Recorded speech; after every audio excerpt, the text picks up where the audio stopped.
Hare Krishna, we continue reading from Caitanya Caritamrita Adi-Lila. Jaya Jaya Sri Chaitanya Jaya Nityananda Jaya Advaita Chandra Jaya Gaura Bhakta Vrinda Jaya Jaya Sri Chaitanya Jaya Nityananda Jaya Advaita Chandra Jaya Gaura Bhakta Vrinda Jaya Jaya Sri Chaitanya Jaya Nityananda Jaya Advaita Chandra Jaya Gaura Bhakta Vrinda. So we are on chapter 4, text 31. We are looking at the internal reasons. What was Krishna's feelings 500 years ago before he appeared as Lord Chaitanya? Dharma chari rage dunhe karaye milana kabu mile kabu na mile daive ragatana. Pure attachment will unite us even at the expense of moral and religious duties, dharma. Destiny will sometimes bring us together and sometimes separate us. So yesterday we heard that Krishna was saying, we heard that how the Parakya Ras is the highest in the spiritual world. And because this material world is a perverted reflection, it is the lowest. Okay, so the gopis came out to meet Krishna in the dead of night when they heard the sound of his flute.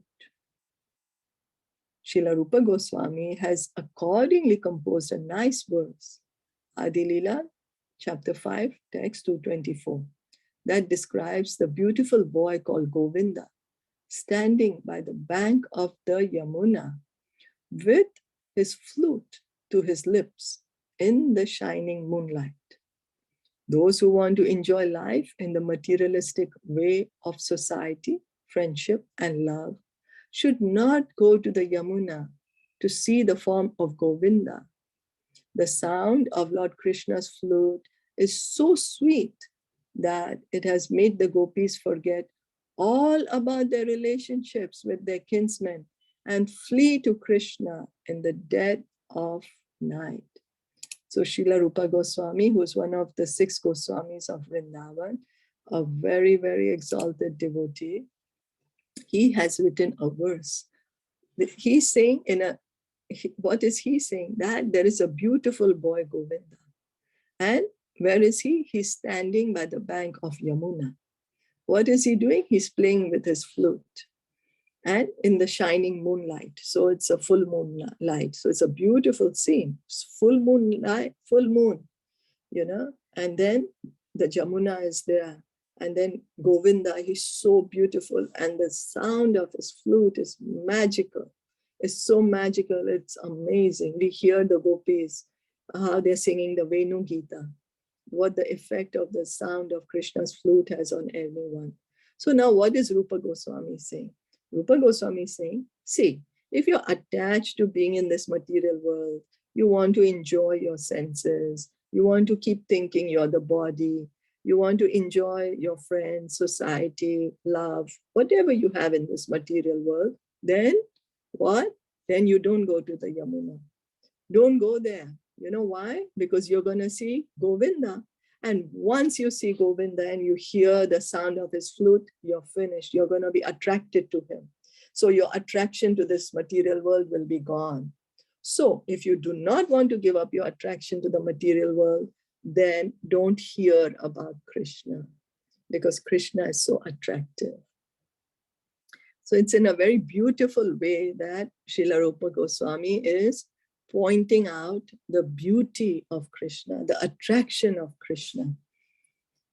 That, if we want to continue living a materialistic life, then don't hear about Krishna, because we won't be able to continue living a materialistic life. So by leaving home in that way, the gopis transgress the Vedic regulations of household life.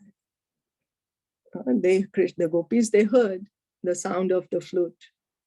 Krishna played the flute and they heard it. Then what did they do? They left home. So means what? The young women, they're not supposed to go out. This is the Vedic way of life.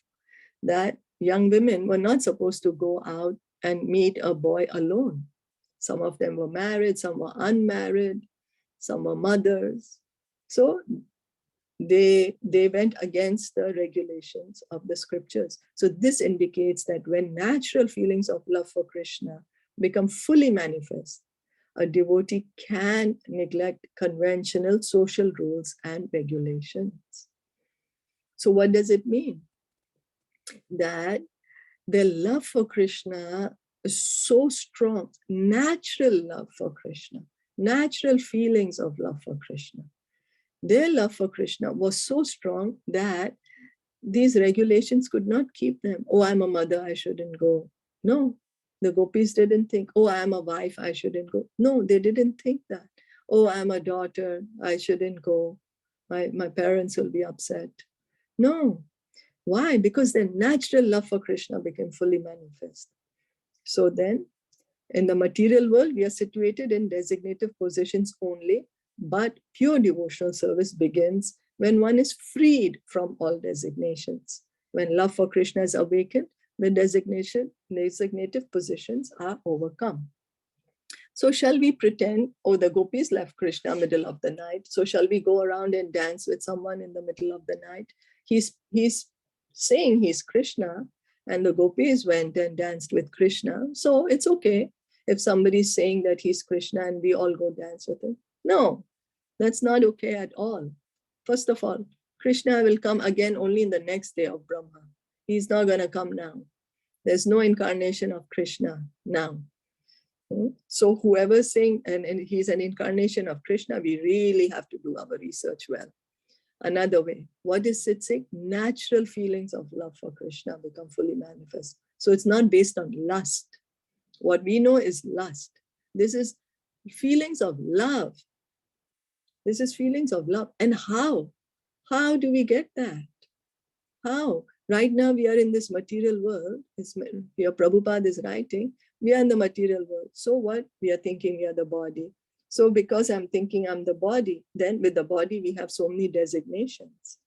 I'm a man or a woman. I'm a mother or a father. I'm a brother or a sister. I'm fat or thin. I am belonging to a particular country. I have a particular position in society. I'm a housewife, or I'm working, or I'm a boss, or I'm a employee, or I'm a teacher, or whatever. There's so many designations. All those designations belong to the body, not to the soul. So what is the position of the soul? The soul has love for Krishna, a natural love for Krishna. And then how do we awaken that love? By hearing and chanting. So the more we hear and chant, then what will happen? We will be situated in our true position, pure devotional service. Yeah, that's pure devotional service, that only for the pleasure of Krishna. I don't want I'm not interested in getting liberation, going to the Brahma Jyoti. I'm not interested to get any of the 8 mystic siddhis. Then I'm not interested to enjoy the results of whatever activity I'm doing, but only pure devotional service, only for the pleasure of Krishna, as it is taught by the acharyas, not that I make up something by myself. No, following in the line of the acharyas. And then this pure devotion service is ananya, uninterrupted, not that it is for 5 minutes and then no, ananya. Then what happens? Then we are situated on our true platform of the soul. This is what liberation actually means. This is what means going back home, back to God. It means, this is what means situated on the platform of the Brahman, or Aham Brahmasmi. This is what the position is, pure devotional service. This is the true position. And awakened, and Krishna, and love for Krishna is awakened, because that's our natural position. So the spontaneous attraction of Krishna for his dearest parts and parcels generates an enthusiasm that obliges Sri Krishna and the gopis to meet together. So Krishna and the living entities have this natural loving relationship. It's not artificial. How the father and the child, there is a natural bond there. No matter what you say, there's a spontaneous bond there. So we, all the living entities and Krishna, we have this natural spontaneous attraction, but we have forgotten it. But anyway, for the gopis, they are situated in that platform. And so to celebrate this transcendental enthusiasm, there is a need of a sentiment of separation between the lover and the beloved. So to increase this enthusiasm between Krishna and the living entities, between Krishna and his devotees, they always want to meet each other. They want to always be together. But if there is a sentiment of separation, I'm going to be separated from my beloved, then what happens? The mood becomes stronger. The mood is really much stronger. Like how they say, right? Absence makes the heart grow fonder. Like when our beloved is far away, then we'll think more about them. But when they're always with us, we are like, oh, all right, he or she is there. It's okay, Yeah, he or she is here. But when they're not, they're far away, we'll think more and more about them. More and more. So the love gets more intense, more sweeter. So in the condition of material tribulation, no one wants the pangs of separation. But in the transcendental form, the very same separation, being absolute in its nature, strengthens the ties of love and enhances the desire of the lover and beloved to meet. So we have to also understand that this material world is not absolute, but the spiritual world is absolute. So the meeting and separation there is sweet. There's no suffering. Here in the material world, we have suffering pangs of separation. We suffer the pang. But in this, because spiritual world, it is absolute. So it just, the love just gets sweeter. The happiness gets more and more, gets more condensed. Like milk, you cook the milk. So milk is there already naturally sweet, but the more you keep cooking it, more you cook it, it becomes richer and richer and richer. It becomes like cream. Same with sugarcane juice, already so sweet, but you keep cooking it, it gets sweeter and sweeter, more condensed. This is how the love gets more and more condensed. The period of separation evaluated transcendently is more relishable than the actual meeting, which lacks the feelings of increasing anticipation because the lover and beloved are both present. So because in separation, they are thinking, oh, when I meet Krishna, I'm going to do this. Oh, Krishna will look like this. Oh, how will Krishna receive me? We were hearing Akrur's meditation before he entered Vrindavan. Before he met Krishna, his mood was, oh, how will Krishna receive me? What will I say to Krishna? What will Krishna tell me? He will surely bring me to his house. He will surely receive me with loving words. Oh, I'm going to tell this to Krishna. So what happens? The feelings, the anticipation to meet is increased. It becomes more relishable, more, more excited to meet, because the hint of separation is there. Is that okay? Yeah. Okay, so we'll stop here for today.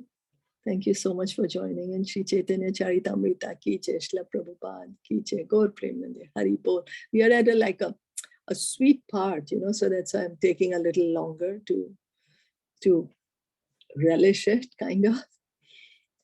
So, yeah. Hare Krishna.